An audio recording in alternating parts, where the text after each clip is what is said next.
Hi, I'm Vincent Andrusani, and this is episode 8 of The Place of Sound.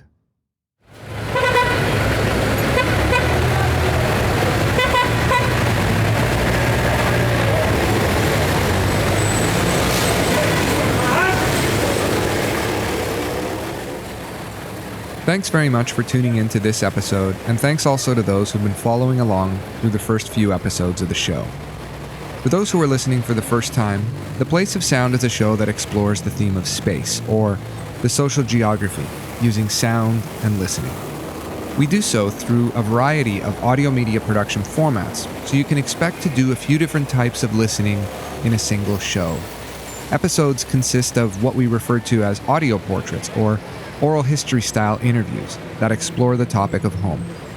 Soundscape compositions, which use everyday sounds to communicate the personal and social significance of a given place. And we typically end the episode with a short documentary-style piece that, over recent months, has explored the topic of social isolation, something we know all too well as a result of our lockdown experiences. These are the types of projects that you can expect to hear on The Place of Sound, and all of them are produced by students here at Carleton University. They're what gets produced in Comms 4501, Digital Media Production, which is a fourth-year workshop course in the Communication and Media Studies program.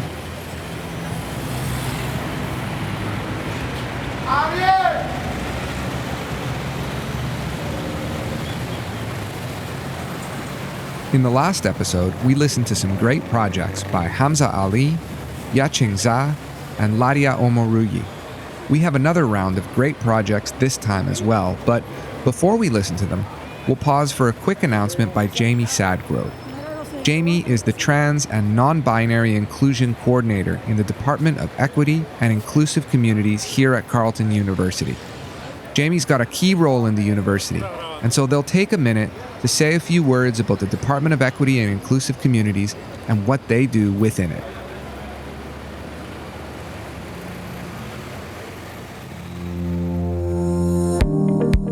Hi, my name's Jamie, and I work in Carleton's Department of Equity and Inclusive Communities. Our office's mandate is to make the Carleton community a place where everyone feels like they belong and are safe to be their authentic self in their learning, teaching, research, or work. My colleagues and I strive to create a campus culture free of discrimination, harassment, and sexual violence. We provide training and professional development, advise on university policy and strategy, and plan events and campaigns, all with a focus on promoting equity and inclusion on campus. We work to prevent sexual violence and provide survivor-centric support, and respond to requests for accommodation, as well as incidents of discrimination and harassment. In my role as the Trans and Non-Binary Inclusion Coordinator, I am responsible for making campus a safer and more welcoming place for trans, non-binary, and gender-diverse students, faculty, and staff. I do this through a work plan that focuses on everything from health and counseling, to residents, to training and education, and much more in between. I also administer the Trans Hub, a central guide to help trans and non-binary folks navigate Carleton's campus, while also providing resources on practicing allyship for faculty and staff. You can find out more about my work at carleton.ca/trans, and EIC's website is carleton.ca/equity. As Jamie mentioned, if you're a member of the Carleton community and are interested in learning more about campus equity and inclusion, be sure to check out the website and keep up to date with the department's programming.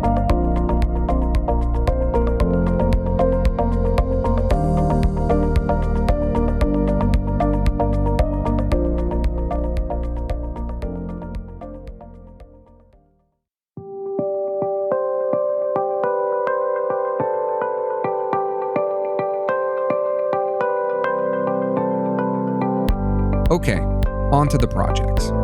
In this episode, we'll listen to 2 audio portraits, a soundscape composition, and a podcast. 4 projects in total. The audio portraits are by Kathleen Collins and Catherine Hammond, and both are on the topic of home. Kathleen's piece is called More Than the Place, and it features her aunt Isla, who thinks of home with fondness and affection. Catherine's piece is called Finding Home Everywhere, and it features her friend Eric, who talks about some of the many places he called home before moving here to Ottawa. The soundscape composition is by Wendy Bokata and is called A Morning Symphony.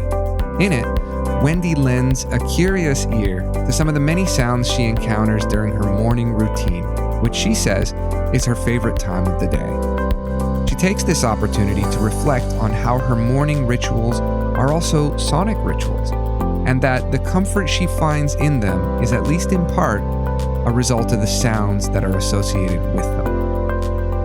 And the final project is a short documentary-style piece by Xiaoyi Chen titled COVID-19 Stress Overload. The piece features Xiaoyi's friend Rebecca, and it discusses some of the many stresses caused by the pandemic. In particular, it looks at how work has changed and in many ways become more difficult as a result of our lockdown experiences. It's a really well-produced piece, so stick around to listen in. In the meantime, I'll introduce Kathleen's piece titled More Than the Place, using Kathleen's own words.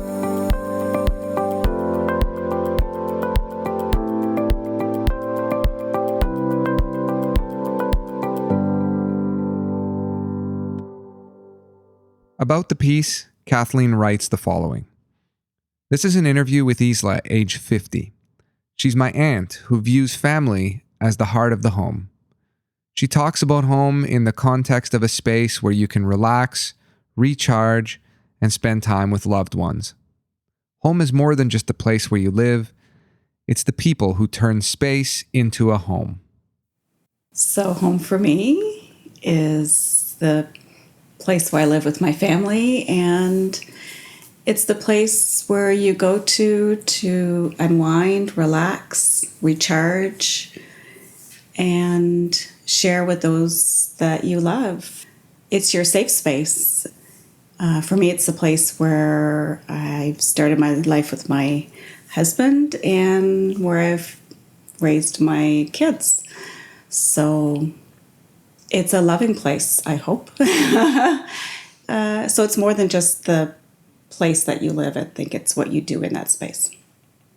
Just family gatherings is what I remember from the age of 4 on, I would say. My first memory of home.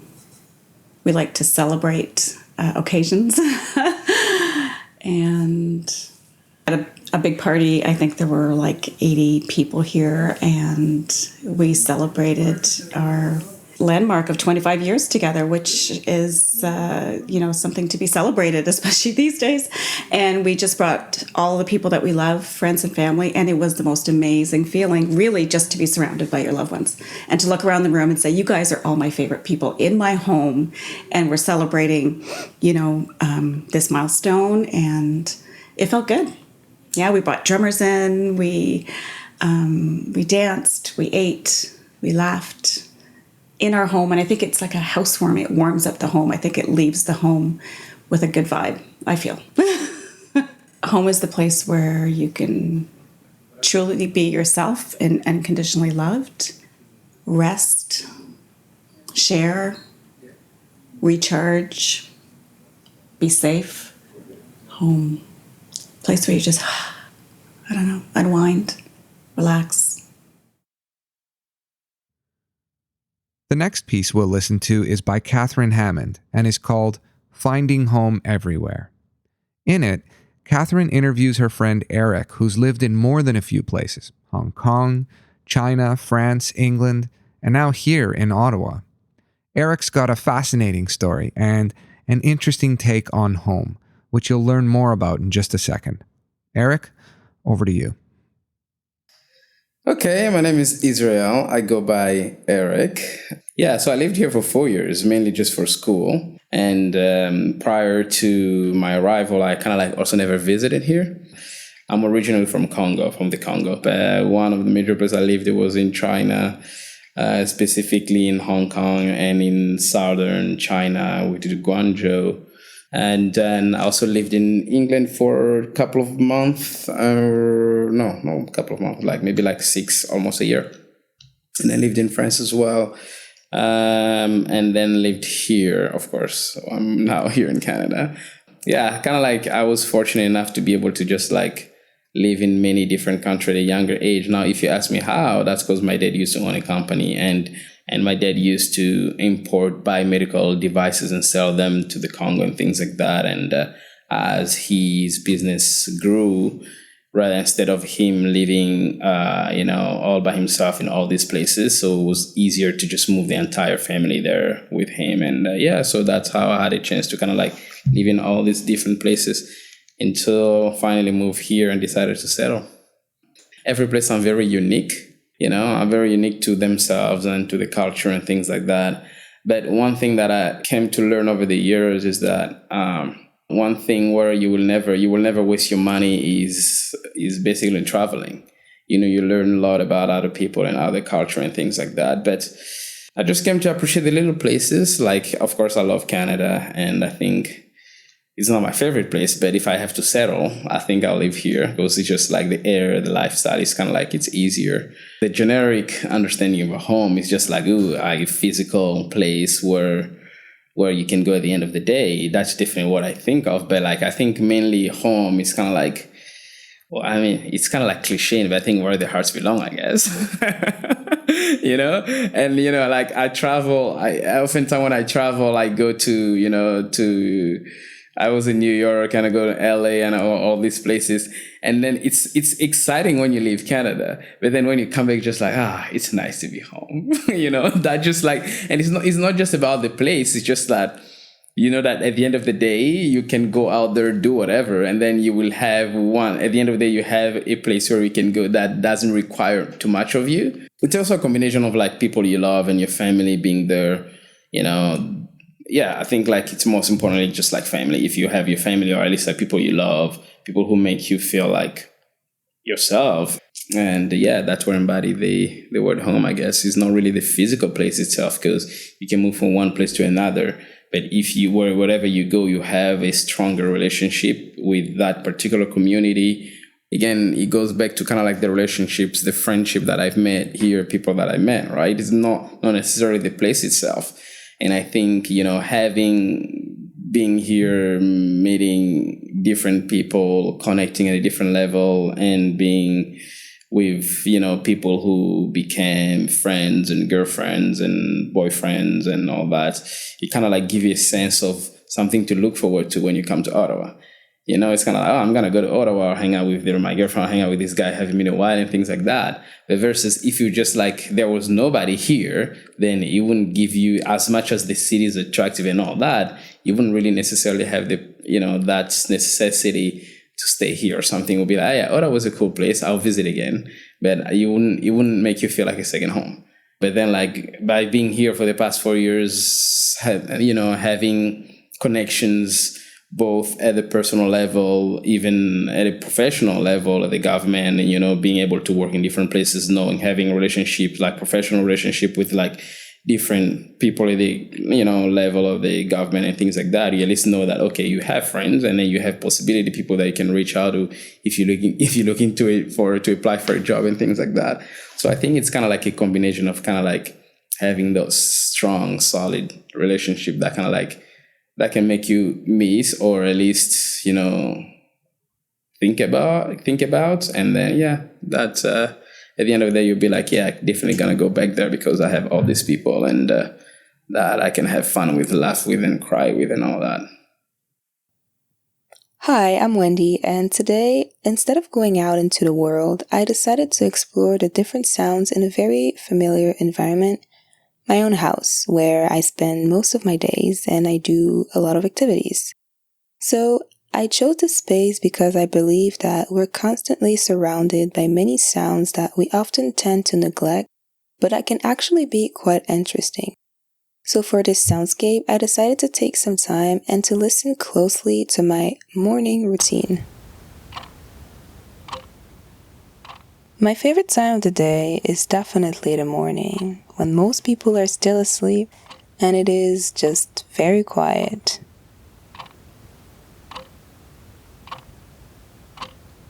At least, that's how I used to see it, until I realized that there are actually a lot of sounds going on during those first hours of the day. Sounds that I happen to be generating. like pulling the curtains and opening the window to let that morning breeze enter in my room.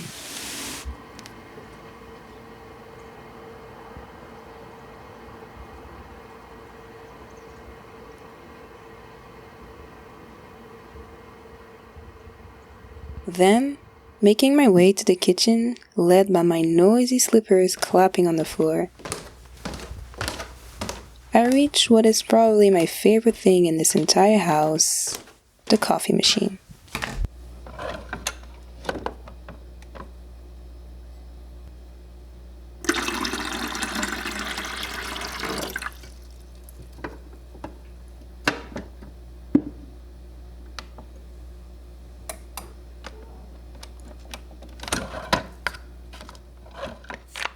I promise, actually taking the time to listen to the process makes it taste even a little better.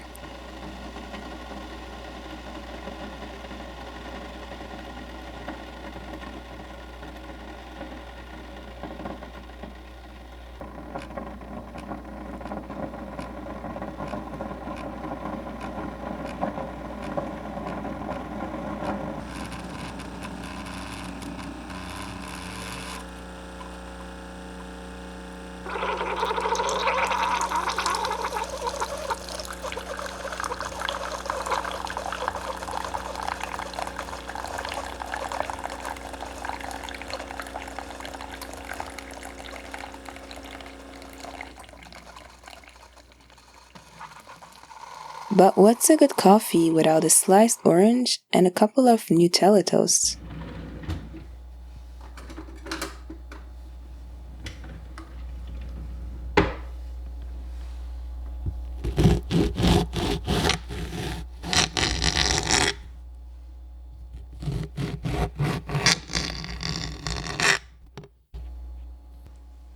We get so used to those daily, plain, and maybe even meaningless sounds, but I'm pretty sure that everyone's morning is composed of unique sounds, and if we listen to them carefully, we could actually think of it as a morning symphony.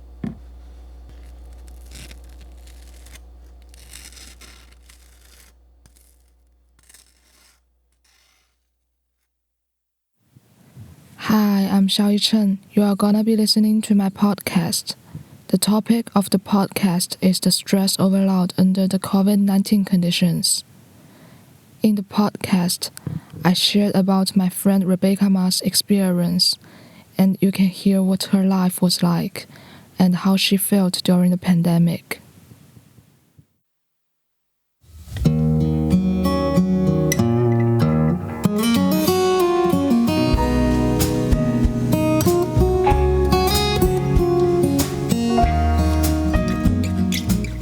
Hi everyone, I'm Xiaoyi Chen and welcome to my channel. In this episode, I will share stories about stress overload under the COVID-19 conditions.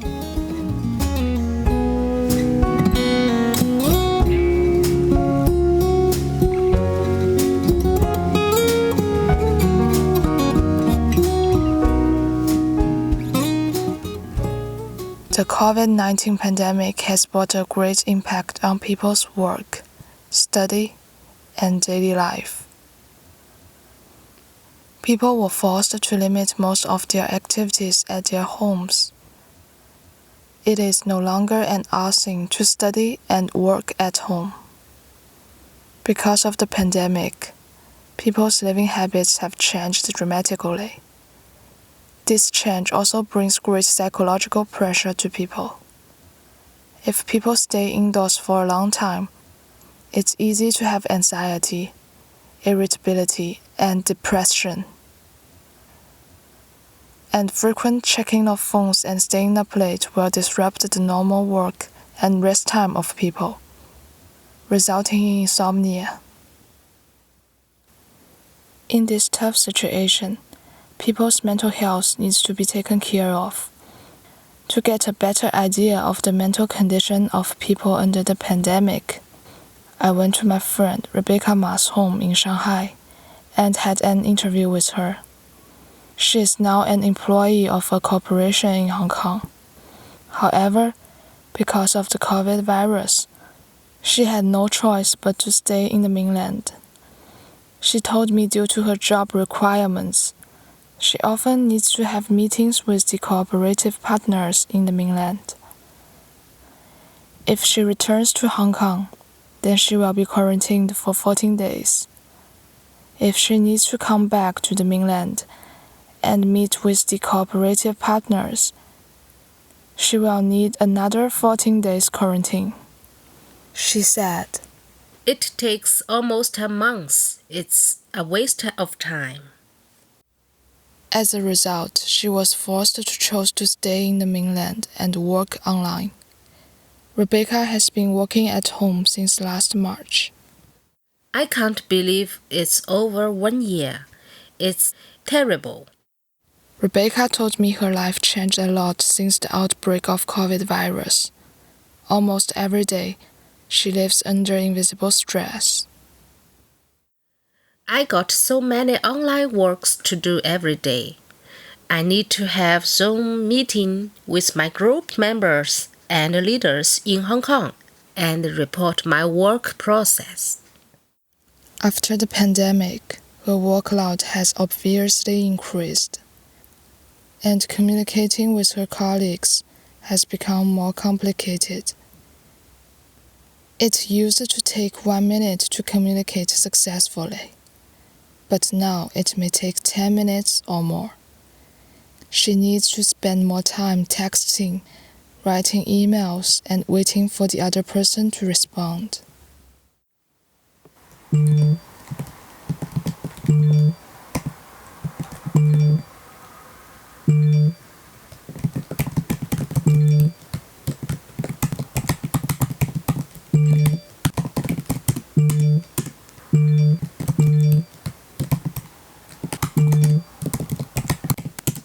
This is exactly how her daily work looks like, with tons of messages popping up on her phone, and waiting for her response. This is what she said to me. "I feel so stressful.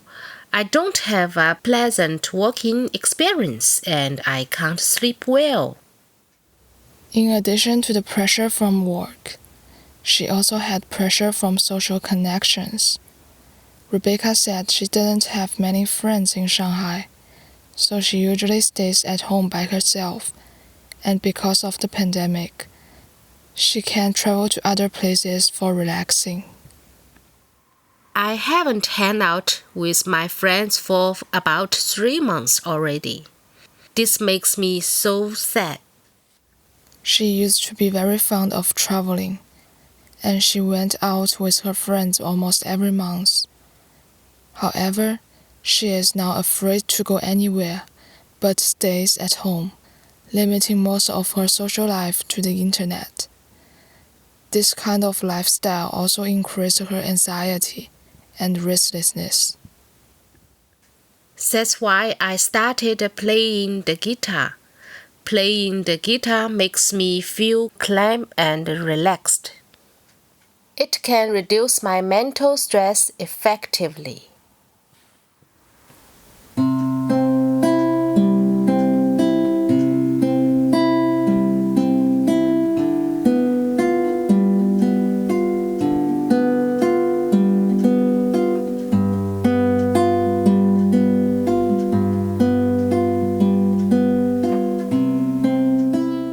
This is a melody she has been practicing recently. Although her playing was not that perfect, I can tell that she was very relaxed and happy when she was playing the guitar.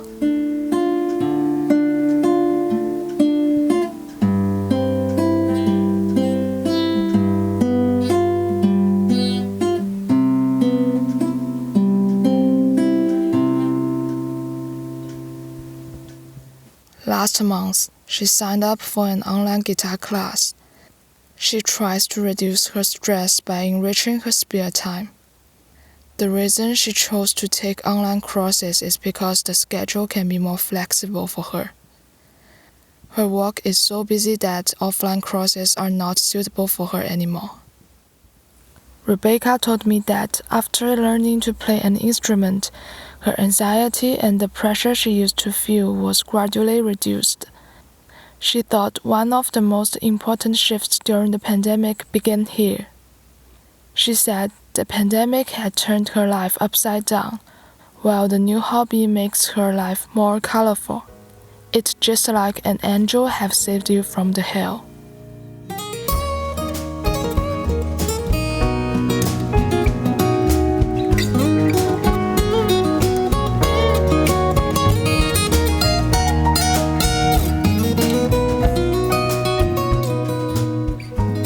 I believe Rebecca is not the only one experiencing stress under the COVID virus.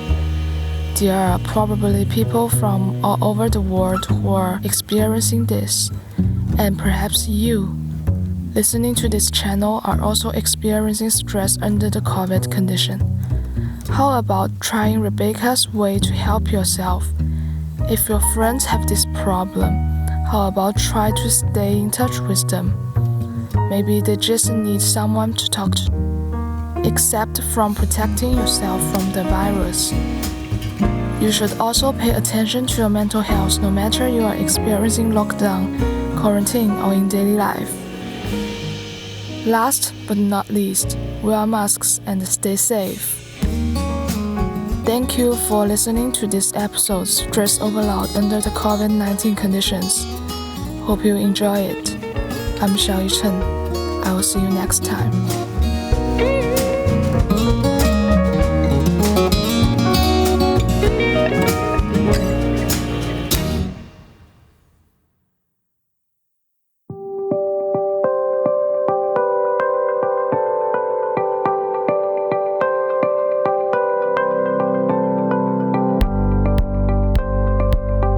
Thanks very much for tuning into this episode of The Place of Sound. But before I sign off, a couple of quick notes. The first is about the new featured work section on the Place of Sound website. It's a blog that presents some of the individual projects you will hear or have heard on the show.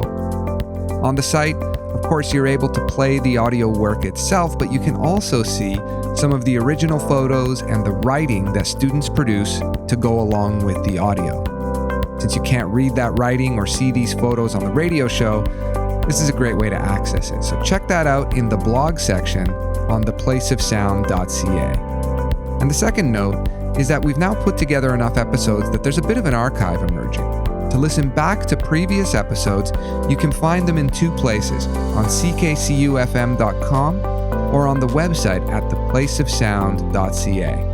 But in the meantime, keep your ear out for upcoming episodes which air on CKCU Radio every other Monday at 6:30 p.m. Until next time, thanks for listening to The Place of Sound.